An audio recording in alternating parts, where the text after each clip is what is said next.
Hey guys, Drew here, back with another video, and in today's video we talk about not quite the recap of last weekend, but my top 5 things I took away from this past weekend. I knew that I couldn't go from Saturday to Sunday without a video, so I'm making one to fill in throughout the week, but I did want to make a video this week because I did want to talk a little bit more about the games than I had this past weekend and some things that I took away that you may not have noticed. So yeah, we'll get right into it, I guess. I'll go from 1 to 5. These aren't in order like a ranking or anything like that. Just top 5 things that I've kind of taken away from this weekend that I really noticed. So let's get started with the first one that, most people may agree with me on this one.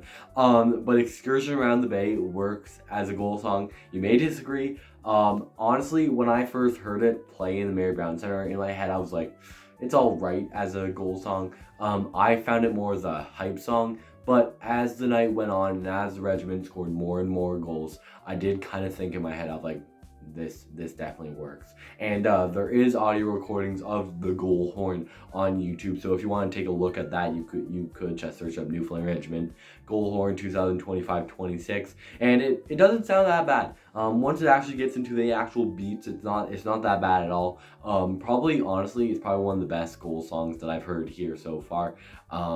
I don't know if 1, 2, 3, 4 is worse or better, but it's definitely up there for me.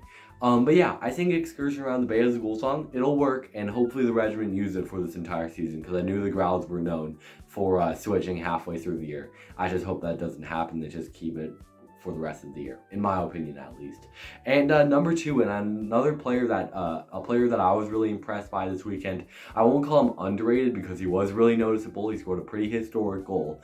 But Tyson Gogen was a really good player for the regiment. I'm not sure who to compare him to. Nathan McKinnon, I'll say. He isn't like McKinnon, with the physicalness, you could say, but I guess he wears 29 for a reason, but just the way he handles the puck, his shot, and everything in between. He's a really good, power forward type of guy, entering the zone and all that kind of stuff. But yeah, Gogen, really intriguing player, scored 2 goals in the home opener, and then scored 2 goals on Friday night. So he has 4 goals in 2 games. Not too shabby at all for Tyson Gogen. He's looking like he'll probably be one of the best players for the regiment this year. So I'm really intrigued by how Gogen has played this opening weekend. This isn't one on the list, but Louis-Francois Belanger, really underrated piece for the regiment as well. He really impressed me. Number 3 isn't about the on-ice stuff, but just the overall energy in the arena. Thursday night, I saw a wave at the Mary Brown Center for the first time ever. So yeah, that was a pretty cool experience. Last time I was a part of the wave was a Toronto Blue Jays game, back last summer, not this past summer, but summer prior. It was a pretty cool experience, and it was cool that they were able to get that started over in 112, 111-ish.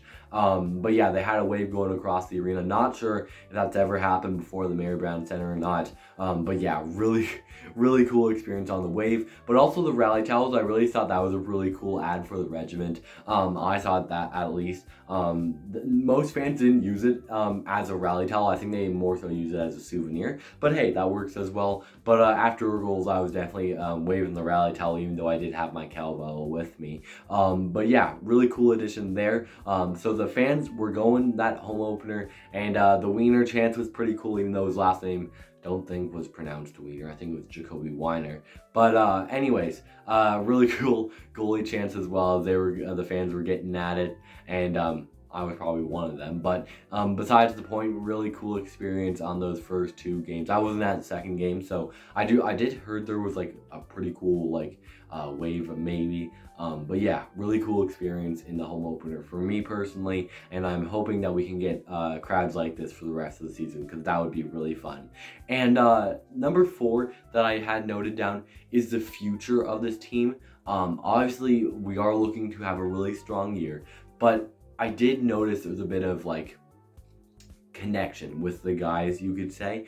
Justin LaRose jumping into the bench right after he tied the game up. That's one thing I noticed, that the guys have a pretty strong connection with each other. And if that's the case, no fights in practice or anything like that can have stew up the pot and have a really strong season.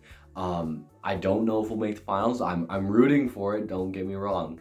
But yeah, the future in this team looks bright. And not only did they sweep a team, but they swept the defending Q Cup champions Moncton Wildcats. Now, they didn't have guys like Denoyer or Rudy Guimont or those types of guys on the roster, but still, it's pretty impressive. They had some pretty good guys like Alex Mercier, and Preston Lounsbury was pretty good as well, I noticed. Dylan McKinnon's another name as well. But yeah, just the overall future of this team looks really good. And then the last one, number 5, is one that I feel like most Q fans already know, probably already. But the defensive growing pains and really high speed in the game. It felt like I was watching World Juniors hockey. I'm gonna be quite honest with you. Before you knew it, one goalie was making a save, and like 2 seconds later, the puck was all the way down the other end for like a 2-on-1 rush or odd man rush or something like that. But yeah, defensive growing pains is something I'm gonna have to get used to. But yeah, you will expect like some bad defensive plays, and it's just guys learning on how to play the sport, really. Now, like, they probably already know how to play hockey, of course, but just the defensive mistakes. They can learn from those mistakes and get better before they make the NHL. Of course, the NHL is more of simple how to play hockey. It's good hockey, don't get me wrong, but with the Q, you do see those plays that form odd man rushes and really good chances. You don't quite see that as much as the NHL. You get really lucky if a chance like that happens, especially if you're playing against the Red Wings and it's a guy like Justin Hall in the back end, not to point out any fingers, but yeah, just the defensive mistakes, and I don't mind it. I'm gonna be honest with you, it's quite fun to have an odd man rush, either one end or the other. It's just pretty cool because it gets the crowd going, and I guess that's all that matters, I guess, with the crowd. But yeah, it's something that I'm gonna have to get used to, as the ACHL was more rougher. You'd be throwing big hits, I guess. Now the guys have a bit of chippiness in their game. Don't get me wrong, would be cool to see an actual fight.